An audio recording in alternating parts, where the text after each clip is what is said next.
Hello everyone, welcome to Science Academy. இன்னைக்கு நம்ம கிளாஸ்ல பார்க்க போறது பாலிட்டியோட 7ஆம் வகுப்பு சமூகறிவியல்ல இருக்க குடிமியல் டாபிக்ல டேர்ம் 2ல லெசன் நம்பர் 1 மாநில அரசு. அகைன் ரிப்பீட் பண்றேன். 7th சோஷியல் சயின்ஸ் டேர்ம் 2ல இருக்க சிவிக்ஸ் லெசன் நம்பர் 1 மாநில அரசு. இந்த லெசன் தான் நம்ம இன்னைக்கு பார்க்க போறோம். சிங்கிள் கிளாஸ்லேயே நம்ம பார்த்து முடிச்சிடலாம். இந்த கிளாஸ் பொறுத்த வரைக்கும் கம்ப்ளீட்டாகவே ஒரு டைலாக் ரைட்டிங் இருக்குல்ல, நம்ம ஒரு 2 பேர் கான்வர்சேஷன் வைக்கிற மாதிரி அந்த மாதிரி தான் இந்த கிளாஸை கொடுத்துருப்பாங்க. ஒரு டிஸ்கஷன் ஓரியன்டாக மாநில அரசுனா என்னன்ட்டு.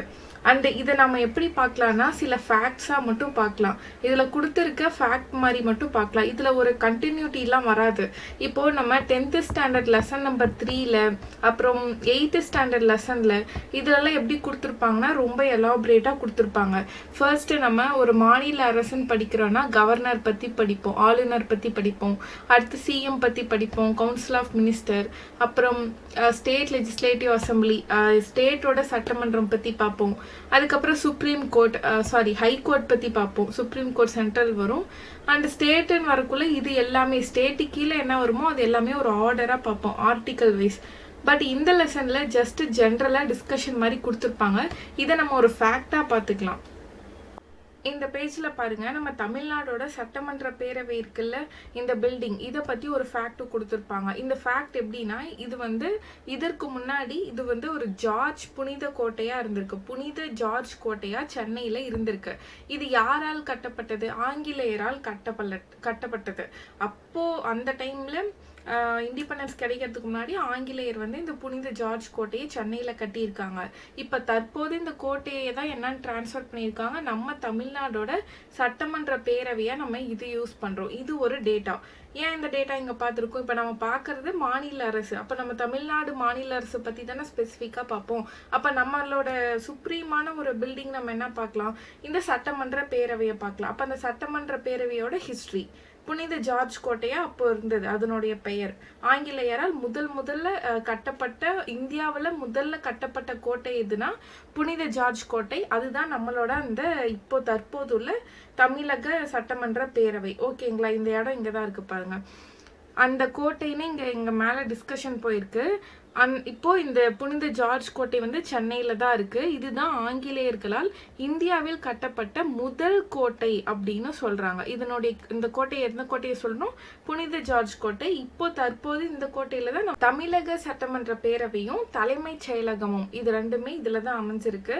அதுக்கப்புறம் என்ன சொல்றாங்க? சட்டமன்றத்தில் உள்ள கீழவையில் தான் மாநிலத்தின் நலன் காக்கும் பல்வேறு திட்டங்களை செயல்படுத்துவதற்காக சட்டமன்ற உறுப்பினர்கள் அனைவரும் ஒன்று கூடி விவாதிப்பர்.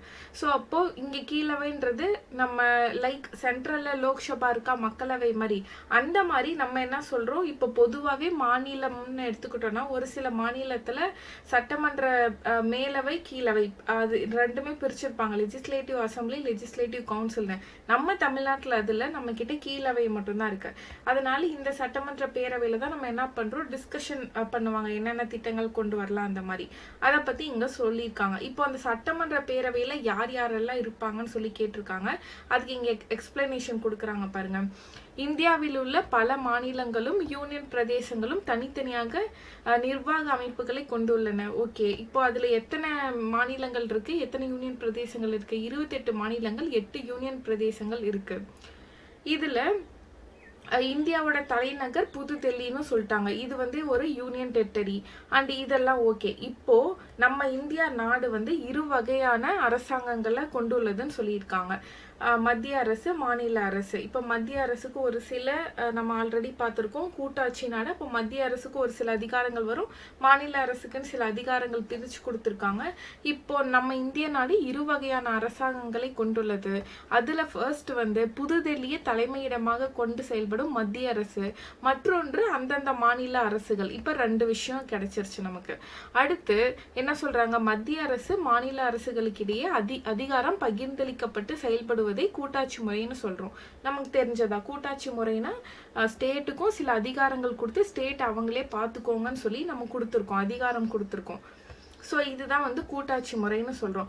அதன்படி அரசாங்கம் நல்ல முறையில் நடைபெறுவதற்காக இதெல்லாம் ஓகே ஜென்ரல். இப்போ பார்த்தோன்னா இந்தியாவோட குடியரசுத் தலைவரும் இந்தியாவின் பிரதம மந்திரியும் அந்தந்த மாநில ஆளுநர் மற்றும் முதலமைச்சர்களும் பொறுப்புடன் செயல்படுகின்றனர். இப்போ சென்டர் எடுத்துக்கலாம். சென்டர் எடுத்துட்டா பிரசிடென்ட் இருப்பாங்க, பிரைம் மினிஸ்டர் இருப்பாங்க. ஸ்டேட்டுன்னு எடுத்துக்கிட்டால் கவர்னர் இருப்பாங்க, சிஎம் இருப்பாங்க. நம்ம ஆல்ரெடி நிறையா கிளாஸில் பார்த்துட்டோம். பிரசிடெண்ட்டுக்கும் கவர்னருக்கும் சிமிலரான டேர்ம்ஸ் இருக்கும்.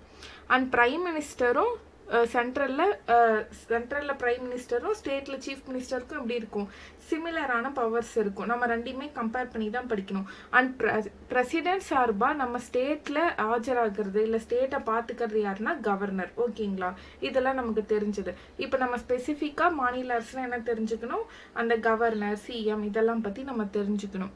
அடுத்து நம்ம பார்த்தோம்னா இப்போ ஸ்பெசிஃபிக்காக ஒரு கொஸ்டின் கேட்டிருக்காங்க, மாநிலங்களுக்கு என தனி அரசாங்கம் இருக்கான்னு கேட்டால் இருக்கு. அது எப்படி, இந்தியாவில் உள்ள அனைத்து மாநிலங்களும் யூனியன் பிரதேசங்களும் தனித்தனியாக அரசாங்க அமைப்பு உள்ளது. இந்த அமைப்பில் தான் யார் சொல்றாங்க, ஆளுநர் வராங்க, முதலமைச்சர் வராங்க, அமைச்சர்கள் வராங்க. ஸோ இது எல்லாருமே வந்து அந்த சட்டமன்ற பேரவை இருக்குல்ல, அந்த எல்லாத்துலேயும் அவங்க வந்து மீட் பண்ணுவாங்க. இது எல்லாமே ஸ்பெசிஃபிக்காக நமக்கு வந்து மாநில அரசுன்னு பார்க்கலாம். இப்போ பாராளுமன்ற பேரவையில் உள்ளவர்களை பாராளுமன்ற உறுப்பினர்னு சொல்றோம், சட்டமன்ற பேரவையில் உள்ளவர்களை சட்டமன்ற உறுப்பினர்கள்னு சொல்றோம். அதாவது பாராளுமன்ற உறுப்பினர்னா லோக்சபா, ராஜ்யசபா நம்ம பார்த்துருப்போமா, அதுலேயுமே மெம்பர்ஸாக இருப்பாங்க. சில ஸ்டேட்டோட ரெகக்னேஷன் படி ராஜ்யசபா உறுப்பினராக இருப்பாங்க, இல்லை லோக்சபா உறுப்பினராக இருப்பாங்க. இவங்க எல்லாரையுமே நம்ம என்ன சொல்லுவோம், பாராளுமன்ற உறுப்பினர், மெம்பர் ஆஃப் பார்லிமெண்ட், எம்பின்னு சொல்லுவோம். இதே சட்டமன்ற உறுப்பினர்கள்னா எம்எல்ஏன்னு சொல்லுவோம், மெம்பர் ஆஃப் லெஜிஸ்லேட்டிவ் அசம்பிளின்னு சொல்லலாம். அது ஸ்டேட்டில் இருக்கிற எம்எல்ஏஸ். ஓகேங்களா, அடுத்து பாருங்க. இப்போ நம்ம இந்தியாவில் ஸ்டேட்டும் சென்டரும் ரெண்டுமே கம்பைன் பண்ணி தான் ஒர்க் பண்ணுறாங்க. இதுதான் கூட்டாட்சி முறை. அண்டு அடுத்து நம்ம பார்த்தோன்னா இவங்க எல்லாருமே இந்த சட்டமன்ற உறுப்பினர்கள் எல்லாரையுமே நம்ம நியமனம் செய்கிறோமானா கேட்டால் கிடையாது. அவங்கள என்ன பண்ணியிருக்கோம், நம்ம தேர்தல் மூலியமாக தான் ஓட் பண்ணி எடுத்திருக்கோம். இப்போ ரீசெண்டாக எலெக்ஷன் நடந்துச்சுல, தமிழ்நாடு சட்டமன்ற தேர்தல். அப்போ அவங்கள நம்ம என்ன பண்ணியிருக்கோம், நம்மளோட ஓட்டிங் மூலியமாக டிசைட் பண்ணி ஓட் பண்ணி எலெக்ட் பண்ணியிருக்கோம் நமக்கு தேவையான ரெப்ரசன்டேட்டிவாக. ஸோ இதெல்லாம் நமக்கு தெரிஞ்ச காமன் தான். ஆக்சுவலாக இந்த பேஜ் இருக்குல்ல, இந்த பேராகிராஃப் ஸ்பெசிஃபிக்காக இதில் என்ன கொடுத்துருப்பாங்கன்னா எலெக்ஷன் பற்றி கொடுத்துருப்பாங்க.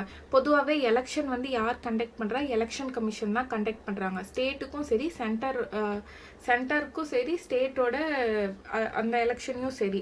அப்போ நமக்கு கண்டக்ட் பண்ணதும் எலெக்ஷன் கமிஷன் தான். அண்ட் அவங்களோட ரூல் என்ன, அவங்களுக்கான வேலைகள் என்ன, ஒரு ஸ்டேட்டுக்கு எலெக்ஷன் கண்டக்ட் பண்ணி ரிசல்ட் அறிவித்து கவர்மெண்ட் ஃபார்ம் பண்ணுற வரைக்கும் அவங்க அந்த வாக்கு எண்ணிக்கைகள் அண்ட் எல்லாத்தையுமே ரெகுலேட் பண்ணி பார்க்கறது, அந்த ஓட்டுக்கு அரேஞ்ச் பண்ணுறது, இது எல்லாமே யாரோட வேலை, எலெக்ஷன் கமிஷனோட வேலை. இதன் அடிப்படையில் அந்த தேர்தலில் பல கட்சிகள் வந்து போட்டியிடுவாங்க. யாருக்கு பெரும்பான்மை கிடைக்குதோ அவங்க வந்து ரூல் பண்ணுறாங்க. அண்ட் பெரும்பான்மை கிடைக்காம, அதாவது செகண்ட் பிளேஸ்க்கு வந்திருப்பாங்க, அவங்க வந்து என்ன பண்ணுவாங்க, எதிர்கட்சியாக இருப்பாங்க. ஸோ இதை பற்றி எல்லாமே இந்த பேராகிராஃபில் கொடுத்துருப்பாங்க. ஜென்ரலாக நீங்கள் ரீட் பண்ணி பார்த்தா தெரியும். அண்ட் நம்ம ஓட்டிங் ரைட்ஸ் யாருக்கு இருக்குது, 18 ஏஜ் கம்ப்ளீட் ஆனவங்களுக்கு இருக்குது. இதை பற்றி தான் இங்கே சொல்லியிருக்காங்க. இது 7th ஸ்டாண்டர்ட் புக்குன்றனால அந்த ஸ்டாண்டர்டில் இருக்க குழந்தைகளுக்கு நம்மளோட ஸ்டேட்டை பற்றி எப்படி வந்து புரிய வைக்கலாம் அப்படின்றதுக்காக இதை கொடுத்துருக்காங்க. ஓகேங்களா, நம்ம இந்த மாதிரி பார்க்கக்கூடாது இந்த லெசனை. நம்ம பாலிட்டி ரிலேட்டடாக நம்ம என்ன பார்த்தோம், மேலே வந்து ஒரு ஜிகே பார்த்தோம், நம்மளோட சட்டமன்றம் பற்றி, அந்த பேரவையை பற்றி, அதை பற்றி தெரிஞ்சுக்கணும். அதுதான் அதில் நமக்கு இன்னொன்று முக்கியம் என்னென்னா, இந்தியாவில் கட்டப்பட்ட முதல் கோட்டையே இந்த கோட்டை தான், அதாவது புனித ஜார்ஜ் கோட்டை நம்ம தமிழ்நாட்டில் இருக்குது. இதுலேயே நமக்கு 2-3 டேட்டா இருக்குது.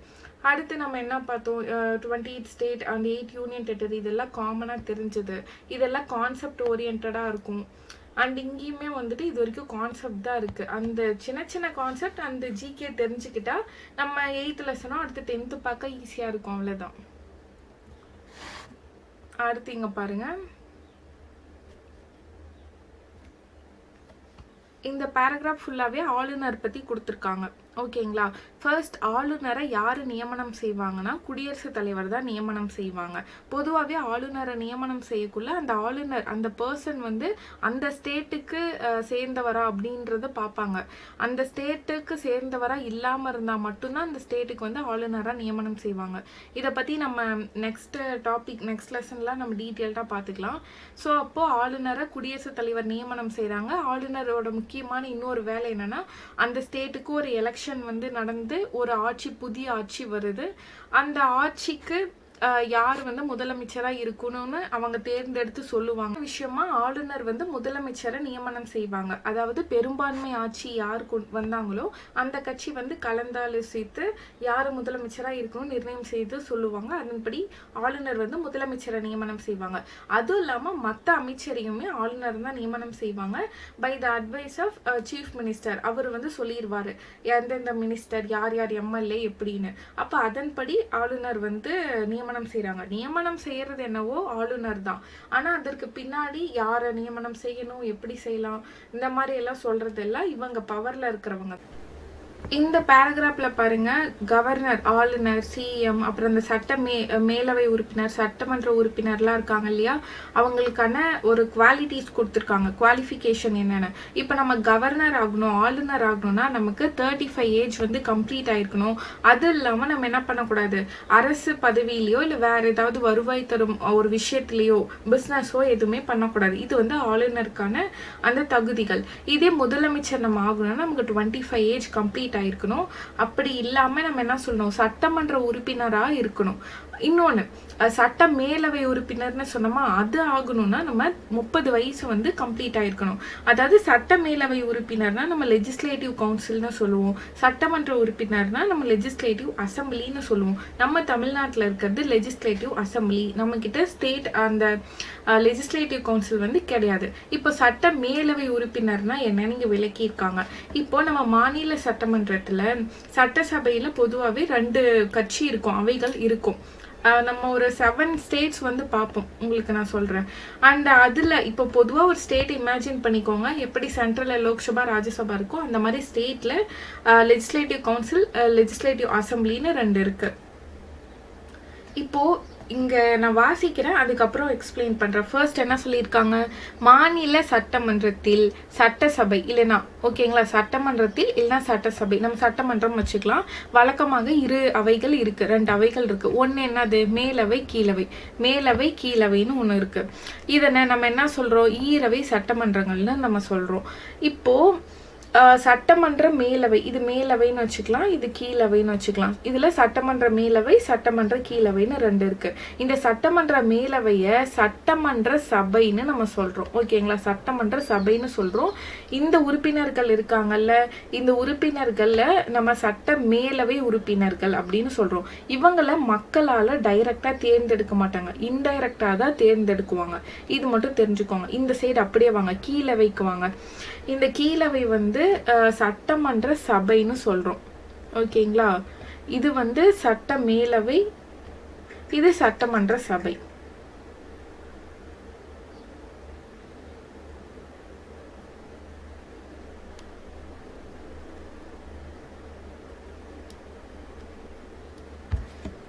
இந்த பேராகிராஃப்ல பாருங்க, கவர்னர், ஆளுநர், சிஎம், அப்புறம் இந்த மேலவை உறுப்பினர், சட்டமன்ற உறுப்பினர்லாம் இருக்காங்க இல்லையா, அவங்களுக்கான ஒரு குவாலிட்டிஸ் கொடுத்துருக்காங்க. குவாலிஃபிகேஷன் என்னென்ன.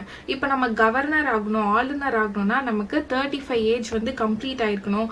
அது இல்லாமல் நம்ம என்ன பண்ணக்கூடாது, அரசு பதவியிலையோ இல்லை வேற ஏதாவது வருவாய் தரும் ஒரு விஷயத்திலையோ பிஸ்னஸோ எதுவுமே பண்ணக்கூடாது. இது வந்து ஆளுநருக்கான அந்த தகுதிகள். இதே முதலமைச்சர் நம்ம ஆகணும்னா நமக்கு 25 ஏஜ் கம்ப்ளீட் இருக்கணும். அப்படி இல்லாம நம்ம என்ன சொல்லணும், சட்டமன்ற உறுப்பினரா இருக்கணும். இன்னொன்னு, சட்ட மேலவை உறுப்பினர்னு சொன்னோமா, அது ஆகணும்னா நம்ம 30 வயசு வந்து கம்ப்ளீட் ஆயிருக்கணும்.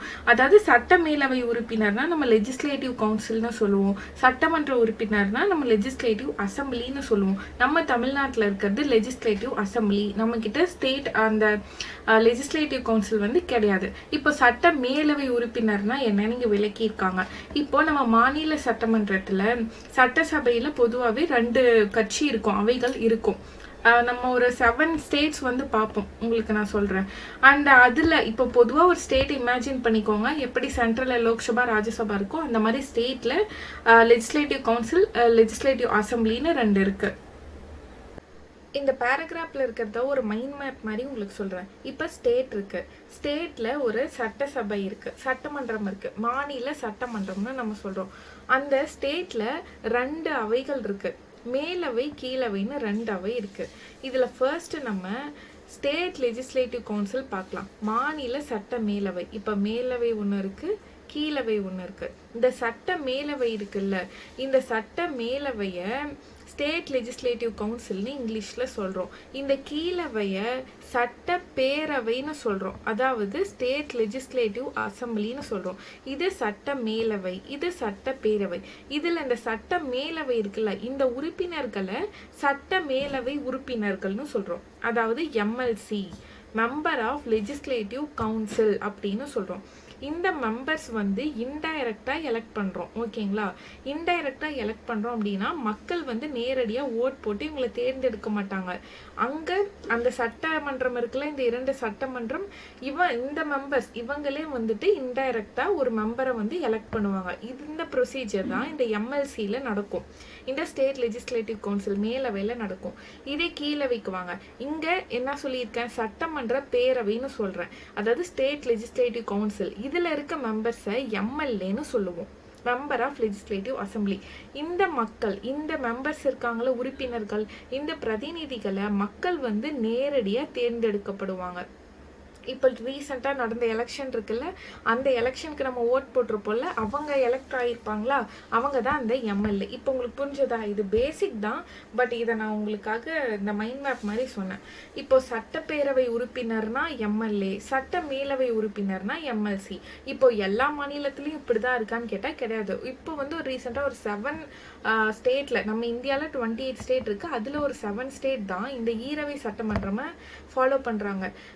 மற்றபடி அனதர் ரிமைனிங் இருக்க ஸ்டேட் எல்லாருமே ஓரவை சட்டமன்றம், அந்த கீழவை இருக்குல்ல, அதை மட்டும் தான் யூஸ் பண்ணுறாங்க. அதை தான் இங்கே கொடுத்துருப்பாங்க. இதை நீங்கள் அதை படித்து பார்த்தா, இப்போ நான் சொன்னது தான் இருக்கும், படித்து பார்த்தாலே உங்களுக்கு புரியும். அண்ட் இந்த பேராகிராஃபில் என்ன கொடுத்துருப்பாங்கன்னா, மாநிலத்தில் இருக்க அந்த ஆளுநர் இருக்காங்க இல்லையா, அவங்களோட சில ஒர்க்ஸ் பற்றி கொடுத்துருப்பாங்க. இப்போது மாநில நிர்வாகத்துறையின் தலைவராகவும் மகத்தான அதிகாரங்களையும் உடையவர் நம்ம ஆளுநர்னு சொல்கிறோம். அது இல்லாமல் மாநில அரசாங்கத்தோட அனைத்து நிர்வாகத்துறை நடவடிக்கைகளும் ஆளுநர் பெயரால் தான் நடைபெறுது. அப்போ மாநில நிர்வாகத்தோட தலைவரும் மாநில அரசாங்கத்தோட அனைத்து அட்மினிஸ்ட்ரேஷன் ஒர்க்கும் யாரோட பெயரால் நடைபெறுது? ஆளுநர் பெயரால் தான் நடைபெறுது, ஓகேங்களா? இது வந்து கிளியர். இப்போ நம்ம சென்ட்ரலில் எல்லாமே பிரசிடென்ட்டோட தரப்பு அவரோட பெயரின் அடிப்படையில் தான் நடைபெறும், மூவ் ஆகும். அந்த மாதிரி ஸ்டேட்டுக்கு ஆளுநர். அந்த ஆளுநர் வந்து என்ன சொல்கிறாங்க, பல்கலைக்கழக வேந்தர் அப்படின்னு சொல்கிறோம். இந்த பாயிண்ட் ரொம்ப முக்கியம். இப்போ ஃபர்ஸ்ட் பாயிண்ட் பார்த்தோம், அடுத்து செகண்ட் பாயிண்ட். அடுத்து தேர்ட் பாயிண்ட் என்னன்னா, இப்போ மாநில சட்டமன்றத்தில் என்ன பண்ணுறோம், நிறைய மசோதாக்கள் தாக்கல் செய்வாங்களா, அந்த எம்எல்ஏவோ எம்எல்சியோ மசோதாக்கள் தாக்கல் செய்வாங்க, ஒரு திட்டமுக்காகவோ இல்லை வேற ஏதாவது ஒரு விஷயத்துக்காக, ஒரு சட்டத்துக்காக, ரூல்ஸ்க்காக. அப்போது பில் பாஸ் பண்ணுறாங்க. ஃபைனலாக ஆளுநரோட கையெழுத்து, அந்த கையொப்பம் இருந்தால் தான், அந்த ஒப்புதலுக்கு பின்னர் தான் அந்த மசோதாக்களே சட்டமாக மாறும். இதுலேயுமே ஆளுநரோட ரோல் இருக்குது. மூணாவது விஷயம் என்னென்னா, முக்கியமான விஷயம், மாநில தலைமை வழக்குரைஞர், மாநில பணியாளர் தேர்வாணையம், நம்ம டிஎன்பிஎஸ்சி அந்த கவுன்சில் அவங்க இருக்காங்களா அந்த டீம், அப்புறம் உறுப்பினர்கள், மாநில தலைமை தேர்தல் ஆணையர் அண்ட் அரசு பல்கலைக்கழகங்களோட துணைவேந்தர், இவங்க எல்லாரையுமே ஆளுநர் தான் நியமனம் செய்யறாங்க, ஓகேங்களா? அடுத்து பாருங்க, இதுல மாநில நிர்வாகத்துறையில, ஓகே, ஸ்பெசிஃபிக்கா மாநில நிர்வாகத்துறையில பெயரளவு தலைவரா இருக்கிறது ஆளுநர், ஆனா உண்மையான தலைவரா இருக்கிறது முதலமைச்சர். இந்த இடம் நமக்கு ரொம்ப முக்கியம். இது மேபி குவெஷன் ஏரியா விஷயம் இருக்குல்ல. அடுத்த லைன், அமைச்சர்கள் தனிப்பட்ட முறையிலும் கூட்டாகவும் மாநில சட்டசபைக்கு பொறுப்புடையவர்களாக உள்ளனர்னு. இந்த லைன் ரொம்ப முக்கியம். அமைச்சர்கள்னா அதுல சிஎம், மற்ற எம்எல்ஏ, அப்புறம் மினிஸ்டர்ஸ் எல்லாமே வருவாங்க. இவங்க எல்லாரும் தனிப்பட்ட முறையிலும் கூட்டாகவும் என்னது முக்கியம், சட்டசபைக்கு இவங்க தான் வந்து ரெஸ்பான்சிபிலிட்டி, அக்கௌண்டபிளா இருக்கணும். ஓகே, நெக்ஸ்ட் பார்க்கலாம். அடுத்து நம்ம மாநில அரசாங்கத்தில் 3 விஷயம் நம்ம பார்க்கலாமா. சட்டமன்றம் இருக்குது, நிர்வாகத்துறை இருக்குது, நீதித்துறை. இந்த 3மே வந்து கனெக்டட் தான், ஒவ்வொரு அதாவது கனெக்டட் மீன்ஸ் 3 பேருக்குமே தனித்தனி ரெஸ்பான்சிபிலிட்டி இருக்குது, 3 பிரிவாக இருக்குது. இப்போ சட்டமன்றம் வந்து சட்டங்களை வந்து ஏற்றுறாங்க, நிர்வாகத்துறை வந்து அவங்க ஏற்றினா அந்த சட்டங்களை செயல்படுத்துவாங்க, அந்த நீதித்துறை வந்து அந்த சட்டங்கள்லாம் வந்து ப்ராப்பராக இருக்கா, கரெக்டாக இருக்கா, மக்களுக்கு உபயோகமாக இருக்கா, இல்லை வந்து அது அரசியலமைப்பை மீறுதான்னு பார்த்து அந்த சட்டங்களை வந்து நிலைநாட்டுறாங்க. ஸோ இந்த இன்டர் கனெக்ஷன் தான் சொல்கிறேன். இப்போ ஸ்பெசிஃபிக்காக நம்ம மாநில அளவில் இருக்க நீதித்துறை எப்படி இருக்குன்னு நம்ம பார்க்கலாம். அப்போ நம்ம மாநிலத்தில் இருக்க நீதித்துறையை உயர் நீதிமன்றம்னு சொல்லுவோம். இதுலேயுமே வந்துட்டு சீஃப் ஜஸ்டிஸ் இருப்பாங்க, மாநில அந்த தலைமை நீதிபதி இருப்பாங்க, அவங்களுக்கு கீழே நிறைய நீதிபதிகள் மற்ற நீதிபதிகளையும் இருப்பாங்க. ஓகேங்களா? இப்போ தலைமை நீதிபதி அவங்களுக்கு என்ன ஏஜ் லிமிட் அண்ட் யார் நியமனம் செய்யறான்னு பார்க்கலாம். இப்போ நம்ம ஹைகோர்ட் ஜட்ஜ் இருக்காங்க, அந்த சீஃப் ஜஸ்டிஸ் இருக்காங்க, அவங்கள வந்து குடியரசுத் தலைவர் தான் நியமனம் செய்யறாங்க.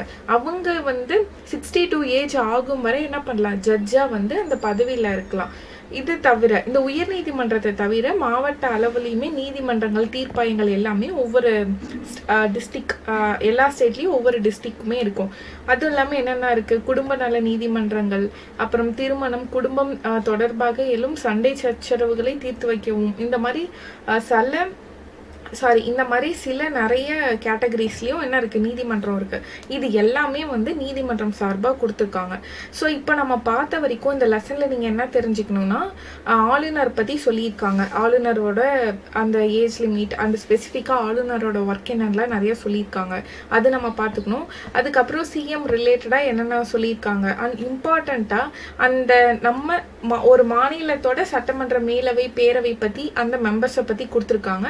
அண்ட் ஃபைனலாக நம்ம என்ன பார்த்துக்கணுன்னா, இந்த நீதித்துறையோட சின்ன டாபிக் தான். ஆக்சுவலாக இது சிம்பிள், இதே தான் வந்துட்டு ரொம்ப எலாபரேட்டாக நம்ம 10th 8th படிக்கலாம். இது ஜஸ்ட் நீங்கள் ஒரு வாட்டி படிச்சுக்கிட்டா போதும். ஏன் அப்படின்னா நீங்கள் இந்த 7th ஸ்கிப் பண்ணிவிட்டு மேபி லாஸ்ட்டாக வந்து 10th படிச்சிட்டிங்க, 11th 12th எல்லாமே படிச்சிருப்பீங்க, இன்னும் 7th படிக்கலையே, அந்த லெசன் மிஸ் பண்ணிட்டோமே அப்படின்ற மாதிரி ஃபீல் இருந்தால் வேணால் இதை படிங்க. மற்றபடி நான் என்ன சொல்ல வரேன்னா, இதில் அந்தளவுக்கு உங்களுக்கு குழப்பமாக இருக்குது, இது வளவலன்னு இருக்குது, இந்த டேட்டா வேணான்னா விட்டுடலாம். ஏன்னா இந்த டேட்டா எல்லாமே அங்கேயுமே இருக்கும். ஓகேங்களா? பட் நம்ம வந்து ஷெடியூலில் கொடுத்துருக்கோம், அதனால் நம்ம இதை ஒரு முறை எடுத்து கொடுத்துட்டோம். நீங்கள் லெசன் இதை பார்த்தாலே போதும், நீங்கள் லெசன் படிக்க வேணாம். அடுத்த புக் பேக் கொஷின் சால்வ் பண்ணலாம். ஃபர்ஸ்ட் கொஷின், மாநில சட்டமன்றத்தின் உறுப்பினர் ஆவதற்கான குறைந்தபட்ச வயது என்ன கேட்டிருக்காங்க, சட்டமன்ற உறுப்பினர் அப்படின்னு நம்ம பார்த்தோம்னா 25 ஏஜ். ஓகேங்களா? அடுத்து, இந்தியாவில் உள்ள மொத்த மாநிலங்களின் எண்ணிக்கை 28. அடுத்து, மாநில அரசு என்பது மாநில அரசின் துறைகள், சட்டமன்றம். இது ரெண்டுமே வரும்.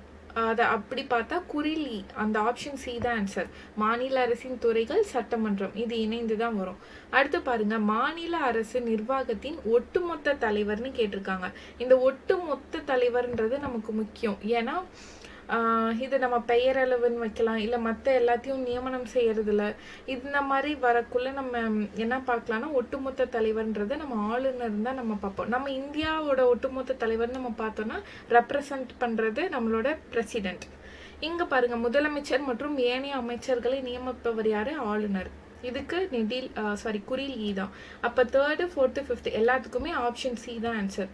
அடுத்து, முதலமைச்சர் என்பவர் என்ன சொல்லலாம், பெரும்பான்மை கட்சி தலைவர், எதிர்கட்சி தலைவர். இதுதான் முதலமைச்சர் என்பது பெரும்பான்மை கட்சியின் தலைவர். அடுத்து பார்க்கலாமா, 7th one, மாநில அரசின் 3 முக்கிய நிர்வாக பிரிவுகள். நம்ம அங்கே ஒன்று பார்த்தோம்ல, இன்டர் கனெக்ஷன், சட்டமன்றம், நிர்வாகத்துறை, நீதித்துறை. அடுத்து பாருங்க, கோடிட்ட இடங்களை நிரப்புக. ஃபர்ஸ்ட் கொஸ்டின், யாரால் ஆளுநர் நியமிக்கப்படுகிறார்னு கேட்டிருக்காங்க. அப்போ ஆளுநர் நியமனம் செய்யறது பிரசிடென்ட், குடியரசுத் தலைவர் தான். அடுத்து பாருங்க, சட்டமன்றத்தின் பெரும்பான்மை தலைவர் யாராக நியமிக்கப்படுகிறார், முதலமைச்சராக நியமிக்கப்படுகிறார். அப்போ சிஎம் தான் இங்கே ஆன்சர், முதலமைச்சர்.